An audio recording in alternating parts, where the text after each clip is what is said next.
ICP Academy. CA, CMA, CS, CAT போன்ற அனைத்து விதமான ப்ரொஃபஷனல் கோர்ஸ்களும் இங்கு எளிமையான முறையில் கற்றுத்தரப்படும். எங்களிடம் 25 வருடத்துக்கு மேல் அனுபவம் உள்ள ஆசிரியர்களும் உள்ளனர். அது மட்டும் இல்லாமல் ஆடிட்டர்களாலும் பயிற்சி அளிக்கப்படுகிறது. எங்களிடம் பயின்ற மாணவர்கள் மாநில அளவில் தேர்ச்சி பெற்றுள்ளனர் என்பதும் குறிப்பிடத்தக்கது. இந்த ப்ரொஃபஷனல் கோர்சஸோட கிளாஸஸ் பாத்தீங்க அப்படின்னா full time, part time, weekend classes அப்படின்னு பல விதமா இருக்கு. இதுல உங்களுக்கு எது கம்ஃபர்ட்டோ அதை சூஸ் பண்ணிக்கலாம். நீங்கள் வெளியூரை சேர்ந்த மாணவர்கள் என்றால் கவலை வேண்டாம். எங்களிடம் ஹாஸ்டல் வசதியும் உண்டு. மேலும் ஃப்ரீ டெஸ்ட் பேட்சும் நடத்தப்படுகிறது. இந்த ஃப்ரீ டெஸ்ட் பேட்சில் கலந்து கொண்ட அனைத்து மாணவர்களும் 100% தேர்ச்சி பெற்றுள்ளனர். அணுக வேண்டிய முகவரி number 973 TELC church complex, town hall bus stand, Coimbatore 641001. Contact 9894795915. Welcome back friends. நம்ம இப்போ 3.5 ஹெட்டிங் வாய்ட் அக்ரிமெண்ட்ஸ் அந்த ஹெட்டிங்கில் பார்க்குறோம். எக்ஸ்ப்ரெஸ்லி டிக்ளேர்டு வாய்ட் அக்ரிமெண்ட்ஸ் அப்படிங்கிறது first one made by incompetent parties section 11. Second agreements made under bilateral mistake of fact. இப்போ first one incompetent பார்ட்டிஸ்னால் parties வந்து they are not accepted by law to enter into the agreement. ரெண்டு பேரும் மைனராக இருக்கலாம், unsound மைண்டராக இருக்கலாம், இல்லது லாவால் சட்டத்தின்படி அவங்க தடை செய்யப்பட்டவங்களாக இருக்கலாம். அதுதான் incompetent person. Next bilateral mistake of fact. ரெண்டு பேர்னாலையும் ரெண்டு சைட்லேயும் அது தப்பான ஃபேக்ட் வந்து மிஸ்டேக் ஆகியிருந்திருக்கலாம் கொடுத்த ஃபேக்டை. Third one agreements the consideration of object is when unlawful section 23. அந்த நோக்கமே வந்து சட்டத்துக்கு புறம்பானதாக இருக்கிறது. Fourth one consideration of the object which is unlawful in parts section 24. ஒரு சில பகுதி அன்லாஃபுல்லாக இருக்கிறது அக்ரிமெண்ட்டில். Sixth one restraint of marriage section 22. அதாவது கல்யாணத்தில் தடை செய்யப்பட்டதாக இருந்தால் அதுக்கு தகுந்த மாதிரியான அக்ரிமெண்ட் போட்டது செல்லுபடியாகாது. Next agreement and restraint of trade, தடை விதிக்கப்பட்ட வியாபாரங்கள், அதுக்கான agreements. Eighth one agreement and restrain of legal proceedings, சட்டத்தின்படி செயல்படக்கூடிய ப்ரொசீடிங்ஸை தடை செய்யக்கூடிய அது மாதிரி போடப்பட்ட agreement. Ninth one agreement the meaning of which is uncertain. எதோட எந்த அக்ரிமெண்ட்டில் மீனிங்கே வந்து ரொம்ப அன்சர்டனாக ஒரு சர்டனாக இல்லாமல் இருக்கோ அது. Next one agreement made without consideration, ஒரு கன்சிடரேஷனே இல்லாமல் அக்ரிமெண்ட் போடுறது. Wagering agreement section 30. Agreements to do impossible act, எது பாசிபிளோ அது இல்லாதது பண்ணுறதோ அது section 56. Now agreement and restrain of marriage அப்படின்னு பார்த்தோன்னா every agreement and restrain of marriage of any person other than a minor is void. If a person being a major agrees for consideration not to marry, the promise is not binding and considered as void agreement. ஒரு மேஜராக இருந்து ஒரு நல்ல கன்சிடரேஷனுக்காக, ஒரு நல்ல நன்மைக்காக not to marry, ஒரு கல்யாணம் பண்ணிக்காததுக்கு ஒரு அக்ரிமெண்ட் போடுறாங்கன்னா the promise is not binding. அந்த ப்ராமிஸ் வந்து இஸ் நாட் பைண்டிங், அவரை பைண்ட் பண்ணாது. அந்த consideration is considered to be void அக்ரிமெண்ட்னு பார்க்குறோம். Agreement and restraint of trade, an agreement by which any person is restrained from exercising a lawful profession, trade or business of any kind is to that extent void. அதுலேயும் சில exceptions இருக்குது. அதாவது ஒரு person அந்த goodwill of the business விற்கிறதுக்கு agri பண்ணுறாரு with the pier. அதே மாதிரி ஒரு சிமிலர் பிஸ்னஸ் அவர் செய்யக்கூடாது, அந்த லோக்கல் லிமிட்டுக்குள்ளே செய்யக்கூடாது. So long as the buyer or successor in interest carries on like business then, அப்போது அந்த agreement valid. Goodwill is the advantage enjoyed by the business. அவர் வந்து பப்ளிக் பேட்டர்னேஜுக்காக அவர் என்ஜாய் பண்ணதை அத்தனை நாள் அங்கே அவங்க பிஸ்னஸ் பண்ணதுனால ஒரு நற்பெயர் அவருக்கு வந்திருந்ததுன்னா அந்த ஹேபிட்டுவல் கஸ்டமர்ஸ் அவர் மேலே இருக்கிற நம்பிக்கைக்கு ஒரு மணி வேல்யூ அட்டாச் பண்ணால் அதை குட்வில்னு சொல்கிறோம். இப்போ அந்த குட்வில்காக இவர் ஏதாவது ஒரு அந்த பிஸ்னஸ்க்கு ஒரு கைண்டில் கொடுத்து அதே மாதிரியான ஒரு பிஸ்னஸை இவங்க இந்த இடத்துல டீல் பண்ணக்கூடாது, இதை நடத்தக்கூடாதுன்னு சொன்னால் that is accepted, that is void. The local limits within which the seller of the goodwill agrees not to carry on similar business must be reasonable. அப்போ அந்த லோக்கல் லிமிட் அப்படிங்கிறது ஒரு ரீசனபிள் ஏரியாவாக இருக்கணும். Under Section 36 of the Indian Partnership Act 1932, if an outgoing partner makes an agreement with the continuing partners that he will not carry on any business similar to that of the firm within a specific period or specified local limits, such an agreement, though in restraint of trade, will be valid. அதாவது நியாயமான காரணங்களாக இருந்ததுன்னா அது வேலிடாக இருக்கும், அக்செப்டபுளாக இருக்கும். ஒரு partner வெளியில் போகிறாரு அந்த பிஸ்னஸை விட்டு அப்படின்னா அவர் அந்த கண்டினியூயிங் பார்ட்னருக்கு ஒரு அக்ரிமெண்ட் போடுறாரு, இதே மாதிரி இந்த பிஸ்னஸை நான் இங்கே வந்து ஒரு குறிப்பிட்ட காலத்துக்கோ அல்லது குறிப்பிட்ட ஏரியாலேயோ நான் செய்ய மாட்டேன் அப்படின்னு ஒரு அக்ரிமெண்ட் போட்டாங்கன்னா இது ஒரு வியாபாரத்துக்கு தடையாக இருந்த போதிலும் இது it will be a valid, it is agreed agreement. இது வந்து செல்லுபடி ஆகும். ஏன்னா இது வந்து இந்தியன் பார்ட்னர்ஷிப் ஆக்டில் அக்செப்டடு. ஸோ இந்த ரீசனபிள் காசுக்காக தான் இந்த ரெஸ்ட்ரிக்ஷன் போடுறாங்க. ஸோ இந்த அக்ரிமெண்ட் இஸ் வேலிட் அக்ரிமெண்ட். இது வந்து யாரையும் தடுக்காது. Similarly under section 11 of the act an agreement between partners not to carry on competing business during the continuance of partnership is valid. அதே மாதிரி partners section 11 of the act வந்து partners இதே மாதிரியான ஒரு தொழிலை அவங்க தனிப்பட்டு செய்ய மாட்டாங்க. இந்த பார்ட்னர்ஷிப்பில் எந்த தொழில் செய்கிறாங்களோ அதே தொழிலை அவங்க தனிப்பட்ட முறையில் செய்ய மாட்டோம் அப்படின்னு ஒரு அக்ரிமெண்ட் போட்டால் அதுவும் வேலிட் அக்ரிமெண்ட்டு தான், அதுவும் சட்டத்தின்பால் ஏற்கப்பட்ட ஒரு அக்ரிமெண்ட்டு தான். But an agreement of service by which an employee binds himself during the term of his agreement not to compete with his employer is not in restraint of trade.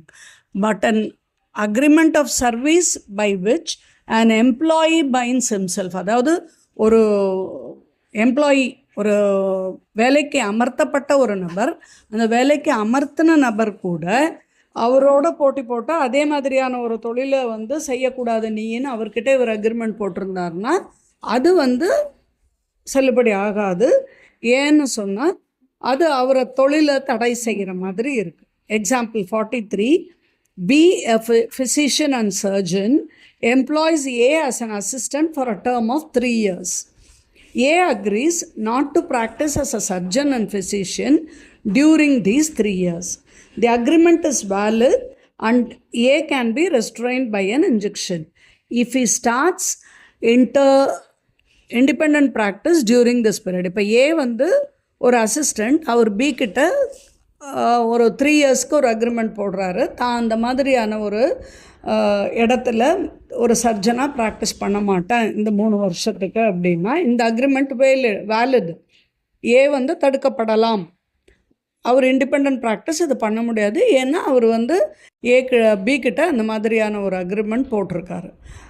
Example 44, an agreement by a manufacturer to sell during a certain period his entire production to a wholesale merchant is not in restraint of trade. ஒரு manufacturer ஒரு agreement போடுறாருன்னா ஒரு certain பீரியடுக்கு அவருடைய entire ப்ரொடக்ஷனும் ஒரு wholesale மர்ச்சண்ட்டுக்கு மட்டுமே விற்கிறாருன்னா அது வியாபார தடை கிடையாது. Example 45, agreement among the sellers of a particular commodity not to sell the commodity for less than a fixed price to maintain the quality of the product is not an agreement in restraint of trade. இப்போது ஒரு பொருளை உற்பத்தி பண்ணக்கூடிய வியாபாரிகள் எல்லாம் சேர்ந்து இந்த பொருளை இந்த விலைக்கு கீழே விற்க மாட்டோம் அப்படின்னு ஒரு அக்ரிமெண்ட் போட்டாங்கன்னா ஜஸ்ட் அதோட குவாலிட்டியை மெயின்டைன் பண்ணுறதுக்காக, தென் அதுவும் வந்து வியாபார தடைக்கு செய்யப்பட்ட ஒரு அக்ரிமெண்ட்டாக நம்ம எடுத்துக்கக்கூடாது. நெக்ஸ்ட் வந்து agreement and restraint of legal proceeding. An agreement and restraint of legal proceeding is the one by which any party thereto is restricted absolutely from enforcing his rights under a contract through a court or which abridges the usual period for starting legal proceedings. A contract of this nature is void. அதாவது இப்போ ஒரு restraint of legal proceedingனா ஒரு agreement ஒரு party இன்னொரு பார்ட்டிக்கு போடுறாரு, அதன் வழியாக அது வந்து சட்டத்தின்பார் அவர் எடுக்கக்கூடிய நடவடிக்கைகளை தடுக்கிற மாதிரியோ அல்லது அவருடைய லீகல் ப்ரொசீடிங்ஸை ஒரு சில காலத்துக்கு அவர் செய்ய மாட்டேன்னோ ஒரு அக்ரிமெண்ட் அவரை போட வச்சா அந்த கான்ட்ராக்ட் வந்து செல்லுபடி ஆகாது, இட் இஸ் வாய்ட். ஆனால் அதில் வந்து சர்டன் எக்ஸப்ஷன்ஸும் நமக்கு இருக்குது. என்ன எக்ஸப்ஷன்ஸ் அப்படின்னு பார்த்தோன்னா, a contract by which the parties agree that any dispute between them in respect of any subject shall be referred to arbitration and that only the amount awarded in such arbitration shall be recoverable is a valid contract. அதாவது இந்த ரெண்டு பார்ட்டிஸும் வந்து அவங்கக்குள்ளே இருக்கிற டிஸ்பியூட்டை, அதனுடைய எதை குறித்து அவங்க dispute இருக்கோ அந்த சப்ஜெக்டை வந்து ஒரு ஆர்பிட்ரேஷனுக்கு ரெஃபர் பண்ணியிருக்காங்க அப்படின்னா, அந்த அமௌண்ட் அதில் வந்திருக்கிற ஆர்பிட்ரேஷனில் வர்ற அமௌண்ட் வந்து ரெக்கவரபிளாக இருந்ததுன்னு, அதை ரெக்கவர் பண்ணிக்க முடியும் அப்படிங்கிற மாதிரி ஒரு அக்ரிமெண்ட் போட்டிருந்தாங்கன்னா தட் இஸ் வாய்ட். அது வந்து தட் இஸ் வேலிட். அது வாய்டு கிடையாது, அது வேலிட் கான்ட்ராக்ட் தான். இவங்களுக்குள்ளே போடப்பட்ட கான்ட்ராக்ட் வந்து வேலிட் கான்ட்ராக்ட் தான். Similarly, a contract by which the parties agreed to refer to arbitration any questions between them which has already arisen or which may arise in future is valid. But such a contract must be in writing. அதாவது ரெண்டு பார்ட்டியும் வந்து இனிமே தங்களுக்குள்ளே வரக்கூடிய ஒரு உள்ள ஒருத்தர் கேட்கக்கூடிய கேள்விகள் இதுக்கு முன்னால் அரைஸ் ஆனதாக இருக்கலாம், அல்லது இனிமேல் ஃப்யூச்சரில் இவங்களுக்குள்ளே ஒருத்தர் கேட்க வேண்டிய கேள்விகளாக இருந்தால் அதை ஆர்பிட்ரேஷனுக்கு ரெஃபர் பண்ணுவோம் அப்படிங்கிற ஒரு அக்ரிமெண்ட் போட்டாங்கன்னா அந்த கான்ட்ராக்ட் செல்லுபடியாகும். அது வாய்டு கிடையாது, அது வேலிட். அது ஆனால் ஒன்று அந்த கான்ட்ராக்ட் வந்து ரிட்டன் கான்ட்ராக்டாக இருக்கணும், அது எழுதப்பட்ட ஒரு கான்ட்ராக்டாக இருக்கணும். நெக்ஸ்ட் வந்து agreement in which the meaning is uncertain. எந்த அக்ரிமெண்ட்டில் அதோட அர்த்தம் அது எதுக்காக போடப்பட்டதோ அது வந்து ஒரு அன்சர்டன்னா நம்பத்தன்மை இல்லாமல் ஒரு தெளிவானதாக இல்லாமல் இருக்கோ அது அன்சர்டன்னு சொல்கிறோம். அப்போ an agreement the meaning of which is not certain is void, but where the meaning thereof is capable of being made certain, the agreement is valid. எது தெளிவாக இல்லை, எதை வந்து உறுதிப்படுத்த முடியாதோ அது வாய்ட். ஆனால் உறுதிப்படுத்தப்படக்கூடிய சாத்தியக்கூறு இருந்ததுன்னா அது valid. Example 46, A agrees to sell B 100 tons of oil. There is nothing whatever to show what kind of oil was intended. ಈಗ A makes an agreement to sell B 100 tons of oil. Here A does not say what kind of oil he is ready to sell. So the agreement is void because the objective is uncertainty. A ஒரு 100 tons of oil விற்கிறதுக்காக ஒரு agreement போடுறாரு, அதில் என்ன ஆயிலுங்கிறது mention பண்ணல. So subject content வந்து அன்சர்டனாக இருக்கிறதுனால இது செல்லுபடி ஆகாது. ஆனால் ஏங்கிற டீலர் வந்து கோகோனட் ஆயில் டீலர் மட்டும்தான் அப்படிங்கிறது தெரிஞ்சிருந்தால் அக்ரிமெண்ட் குட் பி வாய்ட்.